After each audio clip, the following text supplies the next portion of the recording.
This is Tennessee Talks with United States Congressman Tim Burchett. Hello, I'm Congressman Tim Burchett, and welcome back to another episode of Tennessee Talks. Today I'm joined by a very good friend of mine, Eli Crane from Arizona's 2nd Congressional District. Welcome, Eli. Thanks for having me. Being here, brother. You were born in Tucson, Arizona. Yep. Never been to Arizona. Never been there. Really? Need to get out there. He's co-founder of Bottle Breacher, a company specializing in handcrafted bottle openers made from .50 caliber ammunition, which is kind of cool. We used to go to Myrtle Beach when I was a kid at Apache campground, and during the Second World War, it was a strafing range. Really? And we would dig up .50 caliber slugs and shell casings all the time. Were they still intact, or were they pretty deformed? No, most of them were intact, and the only time they would be deformed was if they hit another bullet in the sand, which is kind of cool. And cool. You found very few of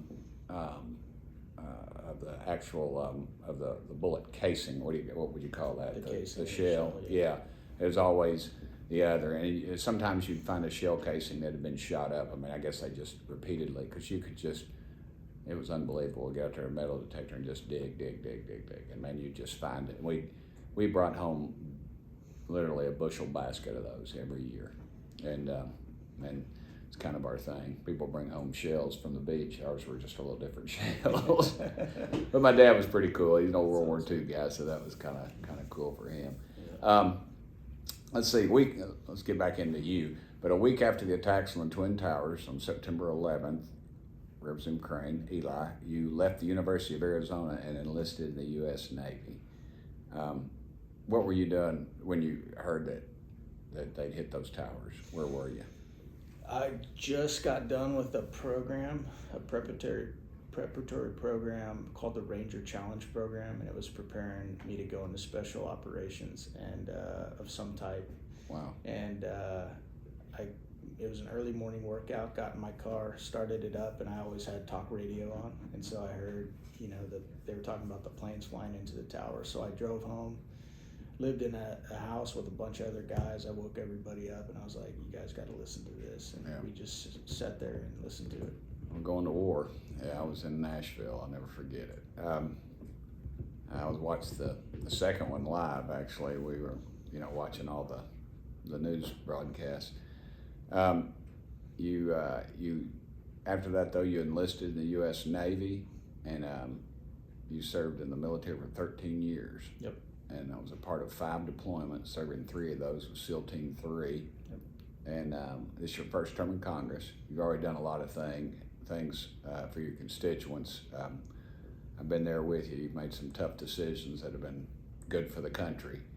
A lot of the Uniparty don't like it, but they don't like me either, so we're even. That's right. It's a pleasure having you here with us today, Eli. I'm going to get the first question. Before, you joined Congress, but before that, you served in the Navy as a SEAL. What was that journey like for you? What was it? You watch the videos, I couldn't imagine the intensity of it. But what was that in your mind? It was just an opportunity to serve, but I think in every young man, we all have this big question, do I have what it takes? And, I wanted to answer my question with, the hardest military training in the Department of Defense. It was just something that always appealed to me. And, my dad gave me some advice when I was in high school, Tim. He said, Eli, the trick to being happy in your career is to pick something you would do for free. And started reading a bunch of military books, a bunch of special operations books, and I was like, jumping out of planes, diving, shooting stuff, blowing stuff up, going after bad guys, working in a small, unit would be pretty cool. I'd probably do that for free. Yeah. I didn't know at the time I hated jumping out of planes, but I found that out later. Yeah. But yeah, it was that's what it was all about. Unfortunately, it took me 2 times to make it through. But hey, resiliency, it's important, and some of us need a couple tries. Well, 13 years, I guess that you were in the right place. You were doing it for the right reasons. Yeah. after your career as a SEAL, then a business owner, what made you want to come to Congress? Just watching how screwed up the country was, and feeling like it wasn't a lack of experience or intelligence. There's as you know, Tim, there's so many intelligent people up here. There's so many people with amazing stories, but I just see very few of them actually have the courage, the moral courage to do the right thing and to go against the grain. Yeah.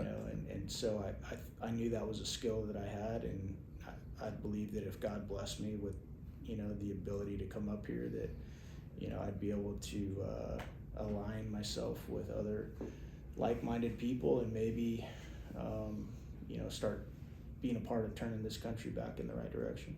I always remember my dad right before he died. I was mayor of Knox County, and I was into it. I was always into it with somebody for something, and I got blasted in the paper and editorial or something. I walked in there, and Daddy had his massive stroke down there at the Ben Ashley Veterans Center, and he wasn't long where he was going to be meeting the Lord face to face.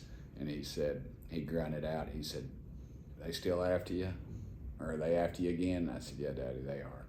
And he said, I remember he grunted out. And people couldn't understand what he said, but for me and Mama, we could understand exactly what he said. The nurse was like, "What did he say?" And he said, "Do you really want that bunch for you?" And I thought, man, that's pretty profound, actually. I'm going to remember that one. And I have, because when that bunch, the Uniparty and all them are for you, you're usually doing something wrong. More than usual, you are doing something wrong. That's right. Now let's talk a little bit about the Uniparty. I use that term a lot, and I'm sure you do too. But I wonder to you, what does it really mean to you, and how do you think it affects the way that things get done or not get done, as the case may be in Washington?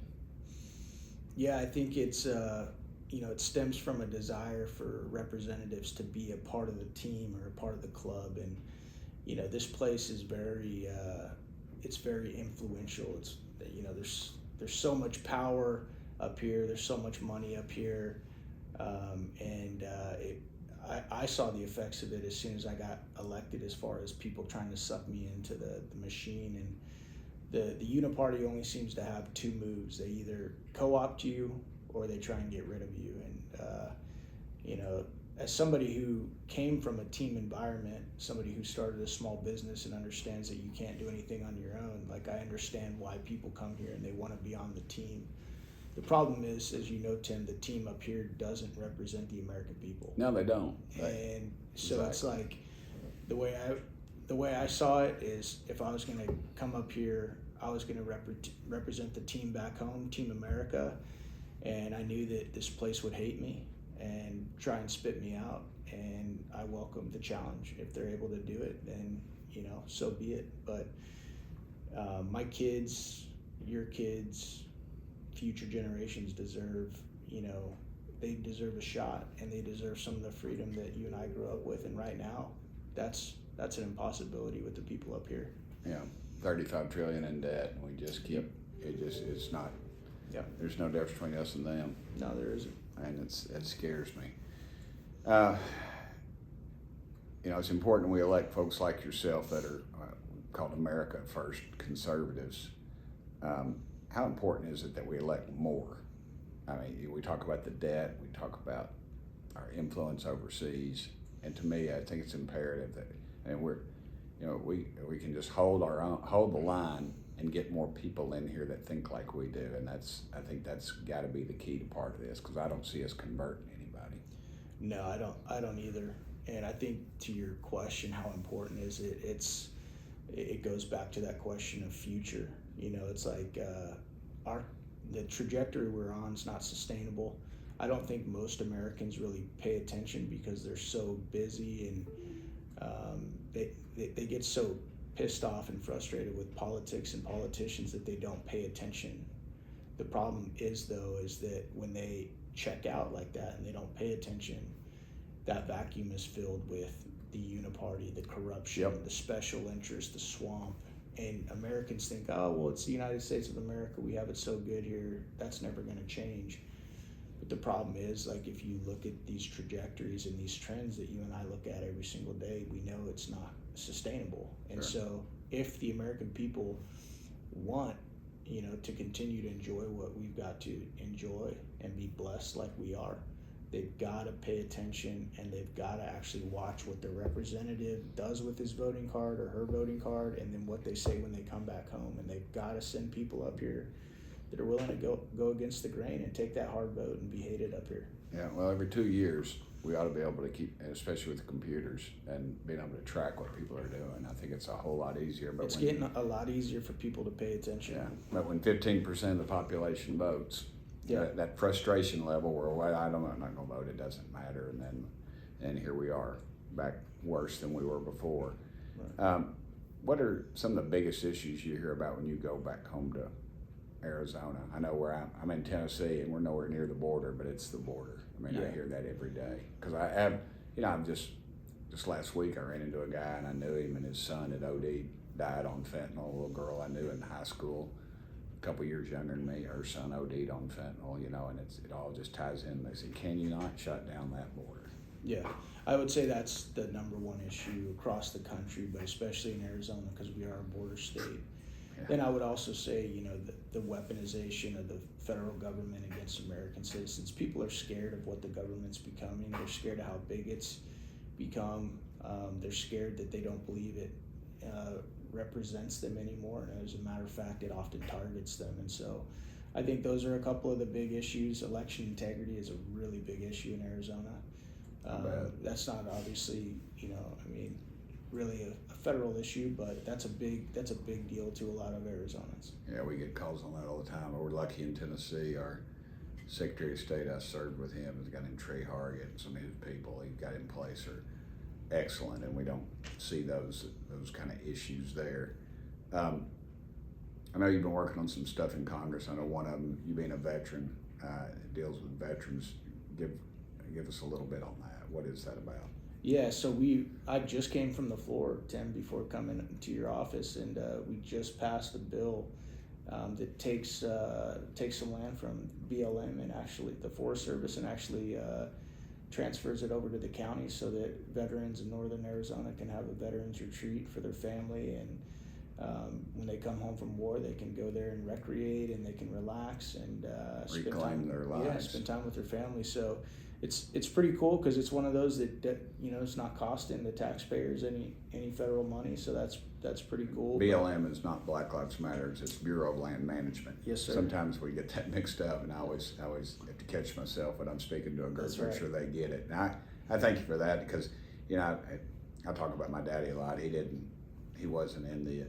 He was in intense combat as they had in the Pacific, on those little islands. But he always told me a story about this one kid that come off the line on Peleliu, and he was just, out of his mind. Maybe he physically wasn't hurt, but his mental. And Daddy said they just gave him a shot, and they sent him back on the troop ship and sent him home. That's probably the only counseling he got. And then these guys, one of the Navy corpsmen. The Indian fella, and his name escapes me, but that raised the flag, the famous picture of the Marines raising the flag on Mount Suribachi, and one of those, and he was a Navy guy, and he literally drank himself to death. Yeah. And Daddy came home without any, I think he had a lot of guilt because a lot of his buddies got killed. And he said, so many times, one time he said Japanese were mortaring them, they got down in the foxholes, and a piece of metal hit he had his trench digger right here on his back, and it hit there, and he looked down and he saw the metal, and it was still it was smoking hot still. That thing would have cut his head off. And it just so many times he should have died and he didn't, and his buddies just walked out and got popped, and he had that guilt. And I always tell the story that I never woke Daddy up to the day he died over the top of him. I'd always grab him by his big toe.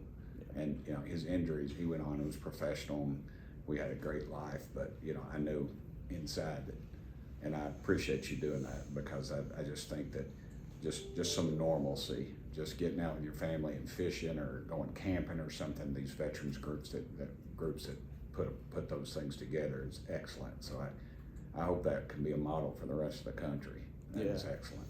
No, it's awesome. We're excited about it. Oh, you ought to be. I'm surprised you're such a thorn in the side for these idiots up here. Somebody hasn't tried to block it yet, but I dig that. I know, me too.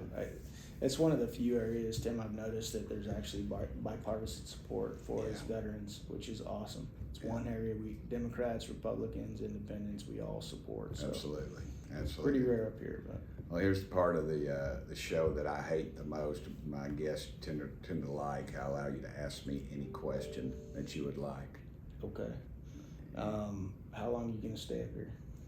That's a good question. I don't know. I pray about it every day, where I need to be, and I love the fight. I don't like what it is. I mean, it's exactly.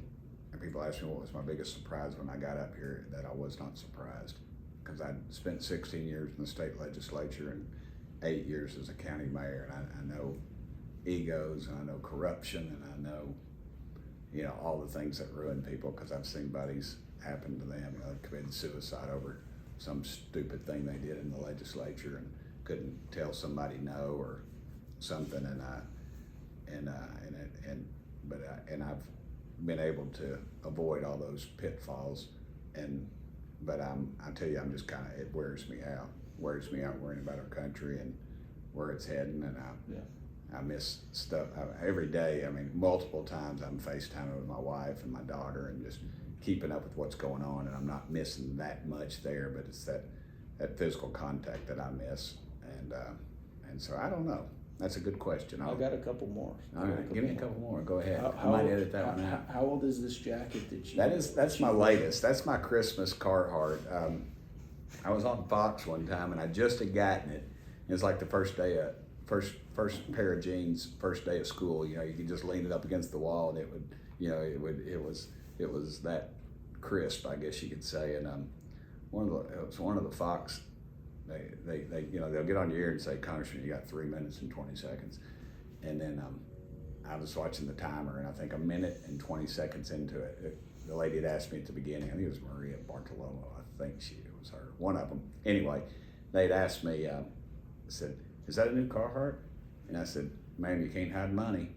And she started laughing, and she just kept laughing the whole time. And about halfway through my interview, she was still getting tickled, I think, over my question. But my wife bought me that one. She got tired of the old one, and I've been wearing one of those for over 20 years. I like them, and as I used to say, they're cheap. Well, just like me, cheap. They're American made. They hold up under pressure, and they're cheap. Boom. But now they're not making them in America anymore, so I'm going to have to. I'm looking. I got one more question. All right. So you're the only guy I know on the House in the Congress that has his own seat on the floor. Why did you pick that seat? I'm a creature of habit. I expected somebody wanted to kill me. They just poisoned the hoagie on brown, no mayonnaise, just mustard, mozzarella cheese, or provolone cheese at Ball Market if they wanted to kill me.